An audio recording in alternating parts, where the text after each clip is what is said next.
किसी समय की बात है, एक राजा ने अपने दरबार में पंडित जी को पूजा पाठ के लिए बुलाया। पूजा के बाद राजा ने पंडित जी से 3 जटिल सवाल पूछे। 1. भगवान कैसे दिखते हैं? 2.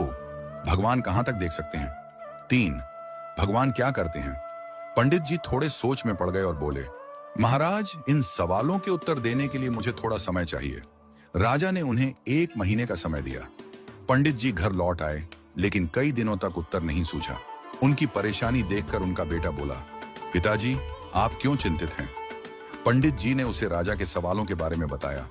बेटे ने आत्मविश्वास से कहा, पिताजी, आप चिंता न करें, मैं इन सवालों का उत्तर दूंगा। अगले दिन दोनों राजा के दरबार में पहुंचे। राजा ने पंडित जी से पूछा, पंडित जी, आपने मेरे सवालों के जवाब खोज लिए? पंडित जी ने कहा, महाराज, मेरे बेटे ने इन सवालों के उत्तर देने का जिम्मा लिया है। राजा ने पूछा, तो बताओ, पहला सवाल, भगवान कैसे दिखते हैं? पंडित जी के बेटे ने मुस्कुराते हुए कहा, महाराज, कृपया एक कटोरी दूध मंगवाइए। दूध लाया गया। लड़के ने उसमें अपनी उंगली डालकर घुमाना शुरू कर दिया। राजा ने चौंक कर पूछा, यह क्या कर रहे हो? लड़के ने शांत स्वर में कहा, महाराज, क्या आपको इस दूध में मक्खन दिख रहा है? राजा ने सिर हिलाया और कहा, नहीं। लड़के ने उत्तर दिया, मक्खन इस दूध में ही है, लेकिन उसे निकालने के लिए दही जमाकर मथना पड़ता है।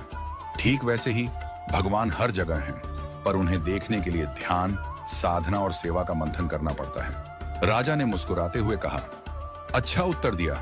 अब बताओ, भगवान कहां तक देख सकते हैं? पंडित जी के बेटे ने कहा, महाराज, कृपया एक दिया मंगवाइए और उसे जलाइए। दिया जलाया गया और उसकी रोशनी चारों ओर फैल गई। लड़के ने पूछा, इस दिए की रोशनी कहां तक जा रही है? राजा ने कहा, यह तो पूरे कमरे में फैल रही है। लड़के ने उत्तर दिया, ठीक वैसे ही भगवान की दृष्टि की कोई सीमा नहीं है। जैसे इस दिए की रोशनी हर दिशा में फैलती है और सब कुछ देखती है, वैसे ही भगवान भी हर जगह सब कुछ देख सकते हैं। राजा ने संतुष्ट होकर कहा, बहुत अच्छा उत्तर दिया। अब बताओ, भगवान क्या करते हैं? पंडित जी के बेटे ने मुस्कुराते हुए कहा, महाराज, कृपया कुछ देर के लिए अपना सिंहासन मुझे दे दीजिए और आप नीचे बैठ जाइए।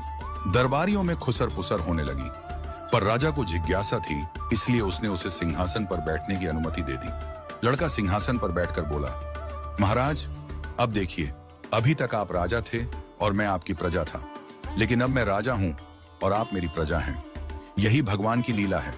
भगवान जिसे चाहते हैं उसे ऊंचाई पर बिठा देते हैं और जिसे चाहते हैं उसे नीचे उतार देते हैं। यही उनका काम है। राजा यह सुनकर चकित रह गया। उसने पंडित जी और उनके बेटे की चतुराई की सराहना की